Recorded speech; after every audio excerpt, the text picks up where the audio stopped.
Very important topic, राष्ट्रीय Gokul mission.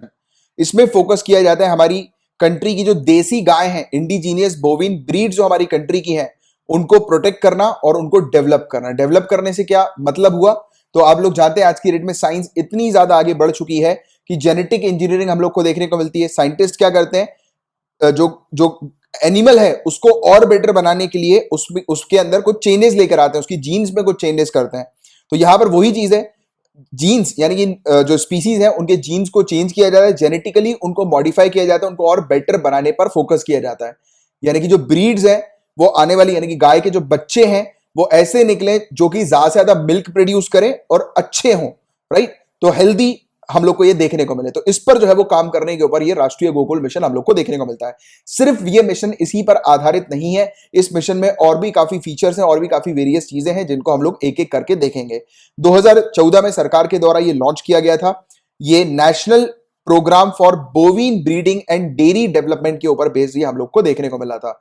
बोविन breeding यानी कि हमारी देश की जो देसी गाय है उनकी ब्रीडिंग, उन पर फोकस करना, राइट। और साथ ही साथ डेयरी डेवलपमेंट, जो मिल्क सेक्टर है, जो डेयरी सेक्टर है, उस पर फोकस करना, क्योंकि ज्यादा से ज्यादा हम लोग जो है वो मिल्क का प्रोडक्शन कर सकें, राइट। तो इसके मेन ऑब्जेक्टिव की बात करें, इस मिशन के फोकस क्या है, कंजर्व करना, प्रोटेक्ट करना हमारी कंट्री की देसी गायों को, राइट, उनको डेवलपमेंट करना, विकास करना, ब्रीड इंप्रूवमेंट प्रोग्राम लेकर आना कि अच्छी ब्रीड जो है वो गायों की देखने को मिल सके, मिल्क प्रोडक्शन को बढ़ावा देना, ये चीज याद होनी चाहिए आपको बिल्कुल फिंगर टिप्स पे पूरी एक एक चीज है, और नॉन डिस्क्रिप्ट कैटल को अपग्रेड करना। अब नॉन डिस्क्रिप्ट कैटल क्या होती है, यानी कि ऐसी गाय जिसमें कुछ कमियां हैं, यानी कि कोई प्रॉब्लम्स है ऐसी गायों में, तो उनको अपग्रेड किया जाता है। कैसे अपग्रेड होगा ये, तो उन गायों को ब्रीड करवाया जाता है बुल्स के साथ, जो कि हाई क्वालिटी के हम लोग को देखने को मिलते हैं, इलीट हम लोग को देखने को मिलते हैं। इलीट इंडिजीनियस ब्रीड जो होती है, जैसे गिर हो गई, सहीवाल हो गई, रथ दियोनी, थारपरकर,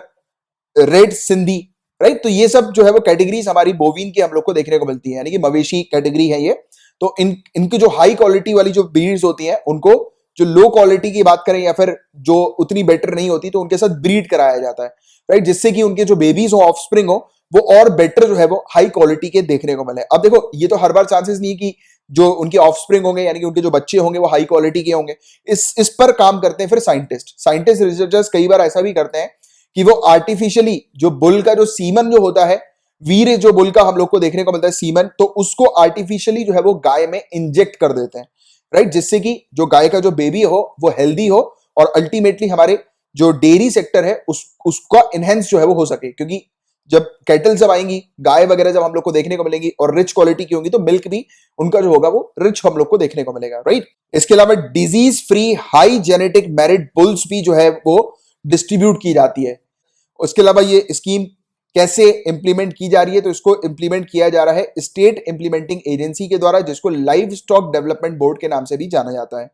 और स्टेट गौ सेवा आयोग हम लोग को देखने को मिल रहे हैं, जो कि स्पॉन्सर करते हैं प्रपोजल को इसके स्टेट इंप्लीमेंटिंग एजेंसी के, और ये मॉनिटर करते हैं कि पूरा जो प्रपोजल है वो सही तरीके से चल रहा है कि नहीं चल रहा है, यानी कि इस मिशन जो है वो प्रॉपर तरीके से इस पर काम हो रहा है कि नहीं हो रहा। तो हर एक चीज जो है वो मॉनिटर की जाती है स्टेट गौ सेवा आयोग के द्वारा, राइट। तो ये वाली चीज हम लोग को देखने को मिलती है। और पार्टिसिपेटिंग एजेंसी के तौर पर Indian council of agriculture research, ICAR, और काफी सारी universities, colleges, NGO, cooperative society, गौशाला, तो ये सब जो है वो पार्टिसिपेटिंग एजेंसी के तौर पर भी जो है वो इस मिशन के लिए काम करते हैं, राइट। तो इसके बारे में एक आपको जनरल आइडिया होना चाहिए।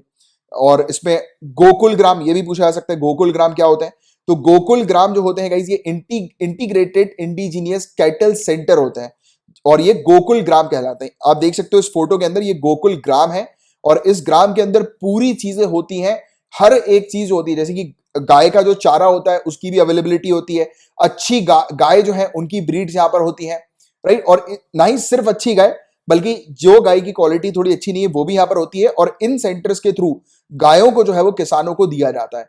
यानी कि जो किसान जो होते हैं ना, दूध वाले, आप लोग को पता होगा कि जो लोग जो है वो इस मिल्किंग वगैरह एक्टिविटीज में जो है वो इन्वॉल्व होते हैं, तो उनको ये चीज जो है वो दी जाती है, राइट। जिससे कि आपको पता है कि हमारा टारगेट ये भी कि 2022 तक किसानों की इनकम को डबल करना।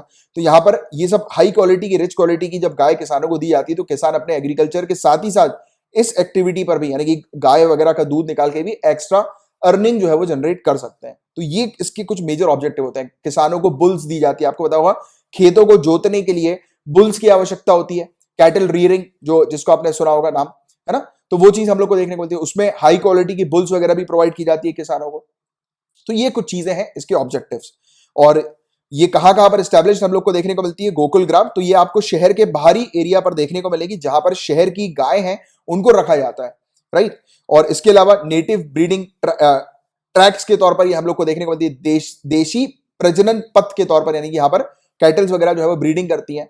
तो इस प्रकार का एक सेंटर जो है वो क्रिएट किया जाता है, यहाँ पर बुल्स होते हैं, काउस वगैरह हम लोग को देखने को मिलती है, राइट, ऑक्स और काउस। और आगे की बात करें इनके रोल्स और रिस्पॉन्सिबिलिटी क्या होती है गोकुल ग्राम्स की, तो ये इंडिजीनियस ब्रीड के डेवलपमेंट का एक सेंटर होता है, उसकी तरह ये काम करता है। क्योंकि मैंने भी आपको क्या बताया कि यहाँ पर काउस होते हैं, बुल्स होते हैं जो कि ब्रीड करने के पर्पज के लिए होते हैं, तो ये ब्रीडिंग सेंटर के तौर पर काम करती है, राइट, पहला पॉइंट। और यहाँ पर हाई क्वालिटी की जेनेटिक ब्रीडिंग जो है वो फार्मर्स को प्रोवाइड की जाती है, इसी के तहत, ब्रीडिंग ट्रैक्ट के तहत हाई क्वालिटी की। वही चीज मैंने भी आपको बताई थी कि किसानों को भी इसकी आवश्यकता होती है, जिससे कि वो अपनी इनकम को भी डबल कर सकें, सेकेंडली उनके खेत में भी जो है वो हाई क्वालिटी के बुल्स उनको मिल सकें। और ये गोकुल ग्राम से इकोनॉमी भी जनरेट होती है, क्योंकि इस ग्राम में इतनी सारी गाय होती है, तो यहाँ पर मिल्किंग यानी कि मिल्क वगैरह भी गाय से निकाला जाता है, राइट, और उस मिल्क को जो है वो बाजारों में बेचा जाता है। यहाँ पर ऑर्गेनिक मैन्योर हम लोग को देखने को मिलता है, गाय वगैरह जब गोबर करती है तो मैन्योर जो है वो बनता है, उस मैन्योर को जो है वो बेचा जाता है, राइट। तो ये एक गोकुल ग्राम है, ये ना ही सिर्फ वेरियस फैसिलिटीज प्रोवाइड, या फिर ऐसा बोलूं कि मैं ना ही सिर्फ गायों को रखता है, उनके डेवलपमेंट पर काम करता है, बल्कि इकोनॉमी भी, इनकम भी जो है वो यहां से जनरेट होती है, ये सब चीजों को बेच के, ऑर्गेनिक मैन्योर को बेच के, वर्मी कंपोजिटिंग को बेचकर, यूरिन डिस्टिलेट्स, क्योंकि गाय का यूरिन वगैरह भी आपको पता होगा काफी इंपॉर्टेंट होता है, आयुर्वेदिक मेडिसिन वगैरह में भी उपयोग में लिया जाता है। इसके अलावा इलेक्ट्रिसिटी प्रोड्यूस होती है बायोगैस के पर्पज के लिए, हाउस कंजप्शन के लिए, और साथ ही साथ एनिमल्स के प्रोडक्ट को भी यहाँ पर सेल किया जाता है। तो ये कुछ चीजें हैं जिसके बारे में आप लोग को आइडिया होना चाहिए, जानकारी होनी चाहिए कि गोकुल ग्राम सिर्फ और सिर्फ ब्रीडिंग के लिए काम नहीं करता है, बल्कि उसके और भी ऑब्जेक्टिव्स हैं, इकोनॉमी जनरेट करने का भी इसका काम होता है। और साथ ही साथ यहाँ पर इन सीतो ट्रेनिंग सेंटर भी हम लोग को देखने को मिलता है, फार्मर्स के लिए, ब्रीडर्स के लिए, मैत्री के लिए, यानी कि multipurpose artificial intelligence technician in rural India.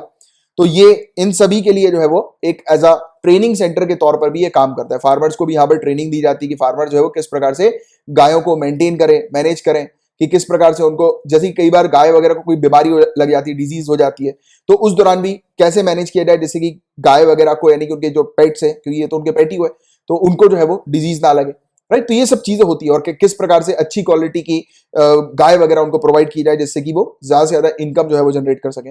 और गोकुल ग्राम के अंदर सिर्फ और सिर्फ अच्छी क्वालिटी की ही गाय नहीं होती है, यानी कि दुधारू, जो कि मिल्क वगैरह जिसमें हम लोग को देखने को मिलता है, मिल्च वाली गाय नहीं होती है, बल्कि अनप्रोडक्टिव एनिमल भी होते हैं, ये 60-40 के रेशियो में होते हैं, राइट। और यहाँ पर एक गोकुल ग्राम के अंदर 1000 के आसपास गाय को या फिर बोविन स्पीसीज को रखने की कैपेसिटी होती है। और न्यूट्रिशनल रिक्वायरमेंट भी यहाँ पर पूरी की पूरी अवेलेबल होती है, और यहीं पर ही जो है वो फॉडर प्रोडक्शन, यानी कि उनकी जो चारा वगैरह जो होता है गायों के लिए, गाय खाती चारा है ना, तो वो सब भी यहाँ पर अवेलेबल होता है, राइट। और मेट्रोपॉलिटन गोकुल ग्राम जो होता है वो फोकस किसके ऊपर करता है, जेनेटिक अपग्रेडेशन अर्बन कैटल का, यानी कि जो शहरी एरिया पर जो गाय वगैरह चलती है तो उनको जेनेटिकली जो है वो अपग्रेड किया जाता है और बेटर जो है वो बनाया जाता है। तो ये पूरी चीजें हैं ये राष्ट्रीय गोकुल मिशन के अंदर।